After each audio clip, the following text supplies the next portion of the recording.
holy? You know how many times I say, well, be ye means that I should be able to do it. And holy means righteousness and those. So I should be able to pick up this and be ye holy. The problem is that be ye holy means more than just do what's right. Oh no! I love her. How many times does the Bible say be? Don't do this and don't do that. That's what Paul said. Paul said, listen, the law was good, but the bottom line is that you can't follow it. Oh, the law is awesome, but the bottom line is you can live your life trying to live out the law, and you can live into the thing and still not know Jesus. And still bust hell wide open, because we don't have the ability to lead ourselves in the way of truth. My God! We don't have it. God is so awesome that He's given us the ability to lead others. But the ability to lead us is reserved for somebody else. Anybody who thinks that they can lead themselves can't lead me.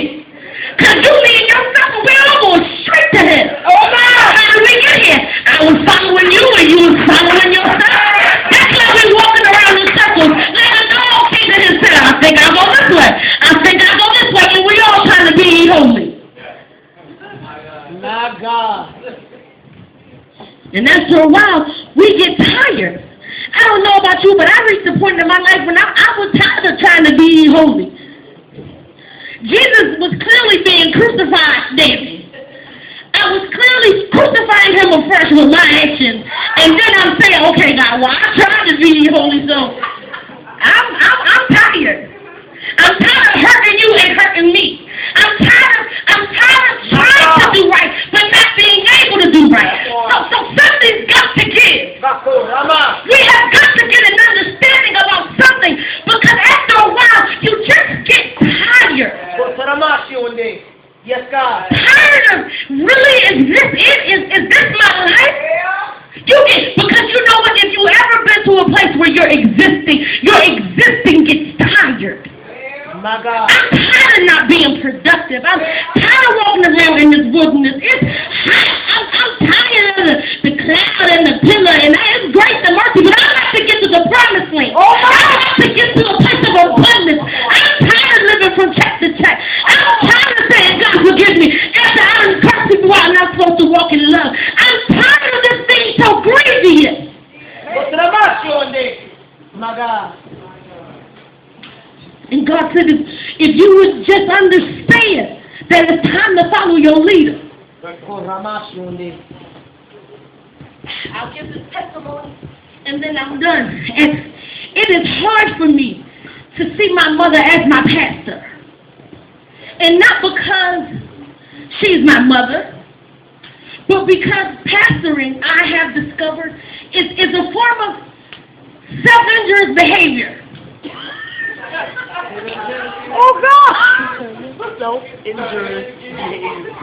So, pastoring is I'm going to walk into situations where people are going to stab me in my back and I'm going to let them.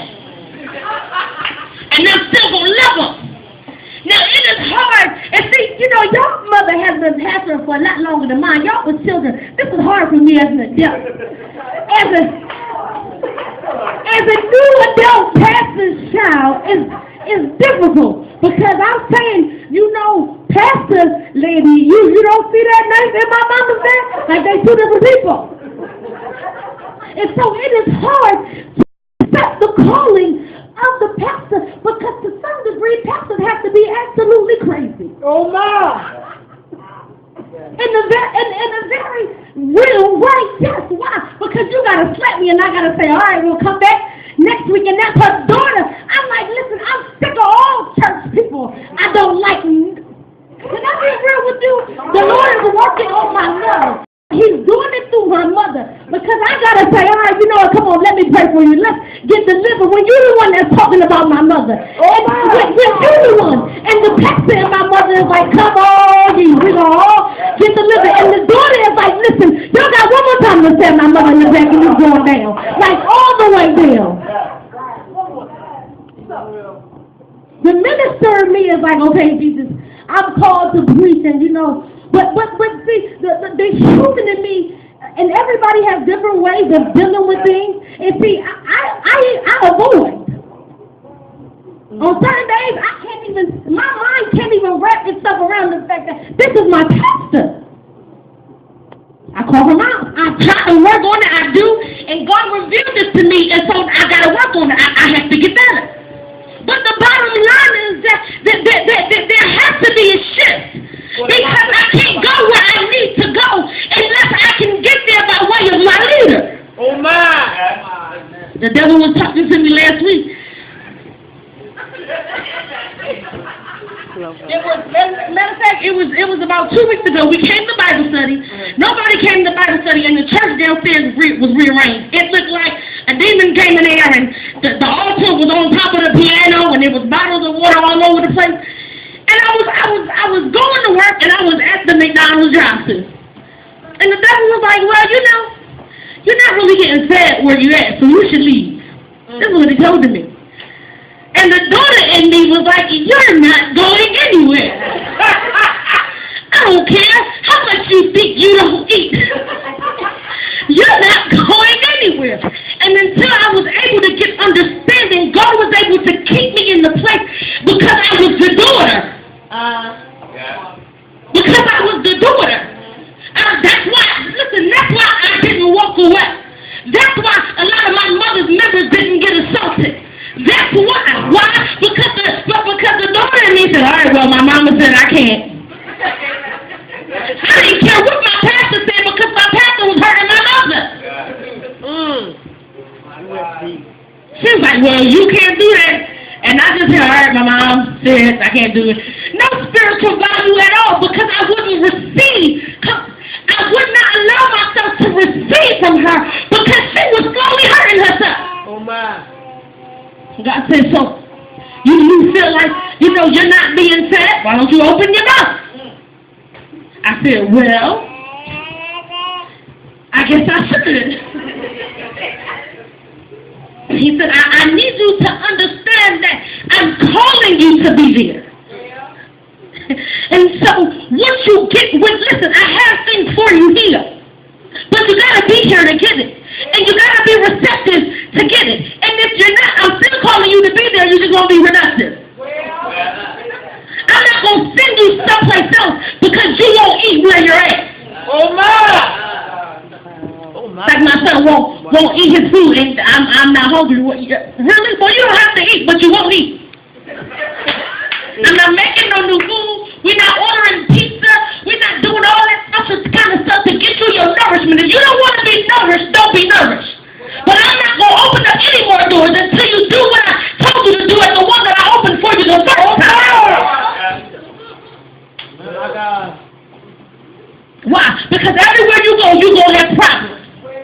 Because everywhere you go is not going to be where I told you to be. And until you can be here and be in place and be a sheep, come on, you will never get to where you need to be. Oh, you will continue to walk around in the promised land for 40 years after 40 years until we understand authority.